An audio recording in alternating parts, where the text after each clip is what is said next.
વડોદરા શહેર માંડવી વિસ્તારમાં આવેલ વિઠ્ઠલ મંદિરમાં સામાજિક કાર્યકરો દ્વારા આજે વિઠ્ઠલ મંદિરના પ્રાંગણમાં ચંદનનું વૃક્ષારોપણ કરવામાં આવ્યું હતું।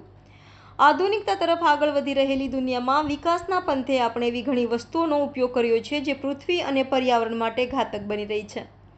માનવી અને પર્યાવરણ વચ્ચે ખૂબ જ ઊંડો સંબંધ રહેલો છે। પ્રકૃતિ વિના શક્ય નથી, પરંતુ માણસ પ્રકૃતિને નુકસાન પહોંચાડી રહ્યો છે, પર્યાવરણને નુકસાન અને દૂષિત થઈ રહ્યું છે, જે જીવનમાં પ્રભાવિત કરવા માટે કુદરતી આપો તો એનું કારણ બની રહ્યું છે। ત્યારે વડોદરા શહેર માંડવી વિસ્તારમાં આવેલ વિઠ્ઠલ મંદિરના પ્રાંગણમાં આજે ચંદનના વૃક્ષો રોપવામાં આવ્યા હતા, જેથી વાતાવરણમાં ઓક્સિજન અને પ્રકૃતિની સુંદરતામાં વધારો થાય તે હેતુથી 10થી વધુ વૃક્ષના રોપા રોપવામાં આવ્યા હતા।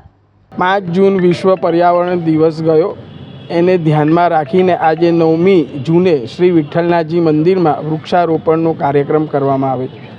પ્રતિવર્ષ આપણે વિઠ્ઠલ મંદિરમાં વૃક્ષારોપણનો કાર્યક્રમ કરતા હોઈએ છીએ। વૃક્ષો વાવવાનો મુખ્ય હેતુ એ જ છે કે પર્યાવરણની જાળવણી થાય, લોકોને શુદ્ધ ઓક્સિજનને હવા મળે અને જે ગરમી વધી રહી છે એ ઘટે।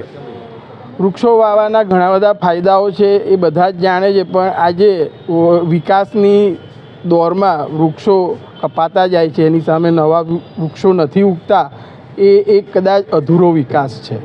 તો વિકાસ ત્યારે જ પૂર્ણ થશે કે જ્યારે દરેક શહેરોમાં વૃક્ષો હશે, એક વૃક્ષોને લીધે શહેરની સુંદરતા હશે અને શહેરમાં એક પર્યાવરણની કુદરતી ઠંડક હશે। વડોદરા શહેર પહેલાં વડનગરી તરીકે ઓળખાતું હતું, પણ આજે જ્યારે ગાયકવાડ સમય હતો હજી ઘણા બધા વૃક્ષો 100 વર્ષ જૂના છે। યુનિવર્સિટીમાં લગભગ 500 વર્ષ જૂનું વડનું ઝાડ છે।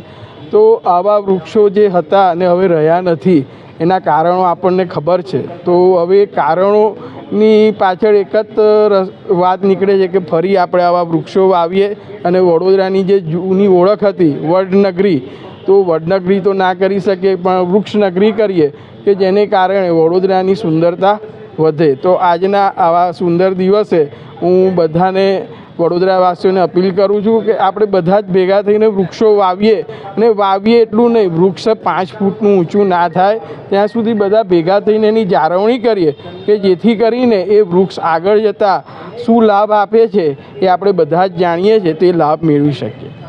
આજે આ વૃક્ષારોપણમાં દર વર્ષે અલગ અલગ સંસ્થાઓ જોડાતી હોય છે। નવચેતના ફોરમ છે, વડોદરા 4 દરવાજા સ્વચ્છતા અભિયાન સમિતિ છે, 4 દરવાજા સિનિયર સિટીઝન સમિતિ છે।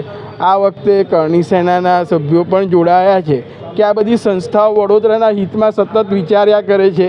એ કોઈ બી પર્યાવરણ વિશ્વામિત્રી નદી બચાવ અભિયાન હોય કે કોઈ બી કાર્ય હોય, તો આજે આ બધા ભેગા થઈ ને વિઠ્ઠલ મંદિરમાં વૃક્ષારોપણ કર્યું છે અને બધાએ આહ્વાન કર્યું છે કે આપણે વૃક્ષો વધારે બધા વાવે, એના માટે પ્રચાર અને પ્રસાર પણ કરીશું, જેમાં મીડિયાનો ખૂબ સહકાર રહે છે કે આજે એક વૃક્ષને જે તમે કવરેજ કરી રહ્યા છો એ મેસેજ જ પુરવાર કરે છે કે એની અગત્યતા કેટલી છે, કે એ જાગૃતતા ફેલાવવા માટે તમે આ કવરેજ માટે આજે વિઠ્ઠલ મંદિરમાં આવ્યા છો। જય વિઠ્ઠલનાથજી ભગવાન।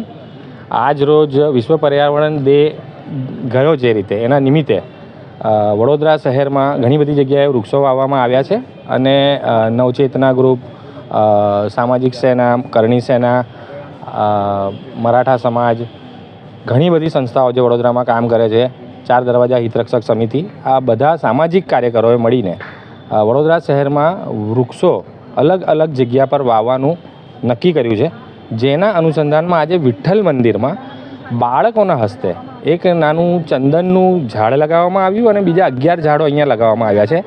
એવી રીતે 11 ઝાડ સાથે રાખીને આજે શ્રી ગણેશ કર્યા છે, વિઠ્ઠલનાથજી ભગવાનના આશીર્વાદ લીધા છે।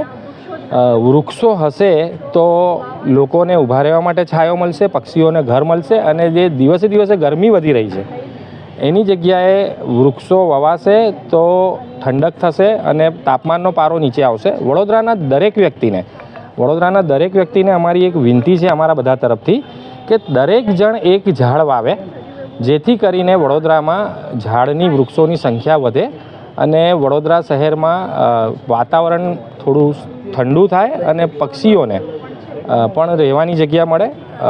બસ આ જ એક સામાજિક હેતુથી આ વૃક્ષ વાવેલ છે। મારું નામ જયેન્દ્રસિંહ ઠાકુર જેડી। પર્યાવરણના દિવસે